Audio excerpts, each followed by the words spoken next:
ஆடு ஆடு பலிக்கேத்த ஆடு. ஐயா வாருங்கள். பிரார்த்தனை இருக்கிறேன். வாங்கயா வாங்க வாங்க வாங்க வாங்க வாங்கயா பிரா வைக்கிறையா வாங்க. கொளுத்த ஆடு வாங்கயா வாங்க. ஆடு ஆடு பிரா வைக்கிறேன். வாங்கயா வாங்க. நல்லா வாங்கி கொடுங்க வாங்க. பார்த்தா எல்லாரும் டொக்குருமா பேருந்துலாம் அது இது வாங்கயா வாங்கி சாப்பிடுங்கயா வாங்கயா. ஏப்பா என்ன வேலை? 50 நாணயம். நல்ல குட்டியாடா தான் இருக்கு. ஆனா பாஸ்காப்புக்குள்ள வருதுன்னு ஒரேடியா ஏற்றி சொல்றிய. கொஞ்சம் பார்த்து சொல்றேன். ஆடு வாங்குற ஆடு முகங்களை பாருங்க. ஆடு வாங்க வந்துட்டாங்க. ஆடு ஐயா பிராணிக்கலையா வாங்கயா வாங்க.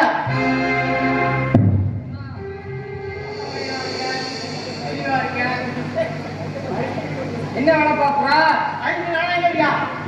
5 நாணயங்கள். ஐயா நல்ல இலையெல்லாம் போட்டு வளர்த்தேன். ஒரு 2 குட்டி செத்து போச்சு. 6 குட்டி கொண்டாந்துட்டு ஐயா வாங்கய்யா வாங்க.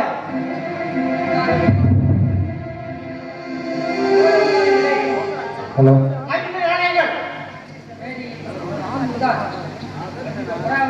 ஐயா என்ன நான் அன்னைக்கு சொல்றேன் நீங்க 2 வளர்த்துருக்கீங்களா? நான் தெரியுமா? ஐயா ஐயா நீ குருவா இருந்தா சிஷியரா இருந்தா எனக்கு நான் பிராவிக்கிறேன். கம்பெனியில வாங்கய்யா வாங்க. பிராவிக்கிறேன் வாங்கய்யா வாங்க.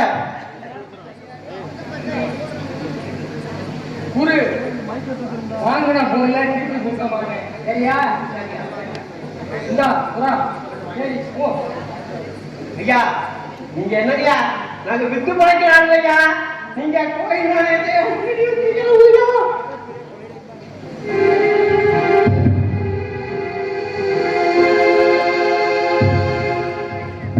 ஜெருசலேமின் வியாபாரிகளே, உங்களுக்கு ஆஸ்தியும் பணமும் வேண்டும் என்றால் அதை அடைவதற்கு சந்தைகளோ கடைகளா கிடையாதா? அறிவுள்ளவருடைய ஆலயத்தை இவ்வாறு அனாச்சாரம் செய்யலாமா? இங்கிருந்து ஓடிவிடுங்கள்.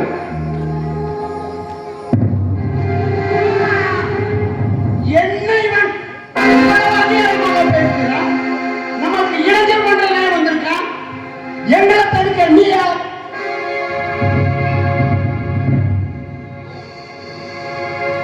போதுவரே ஒரு அட்டகாசத்துக்கு அளவே இல்லையா? ஏன் இவர்களை அழித்து வேட்டுகிறாய்? அழித்து வேட்டும் அதிகாரத்தை கொடுத்தது யார்? ஆலயத்தை ஆலயமாக்குவதற்கு அதிகாரம் வேண்டுமோ? அசுத்தப்பட்ட தளத்தை சுத்தமாக்குவதற்கு அத்தாட்சி சிங்கியே. நீங்கள் இக்கோவிலை இடித்து போடுங்கள். அதை நான் திரும்பவும் 3 தினங்களுள் எழுப்புவேன்.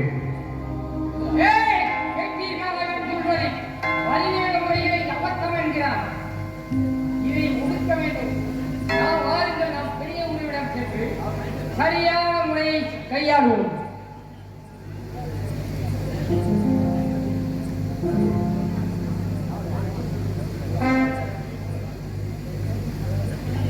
நாம் சொல்ல வேண்டியதை நம் பெரியவர்களிடம் சொல்லி இவனுக்கு ஒரு முடிவு கட்டுவோம்.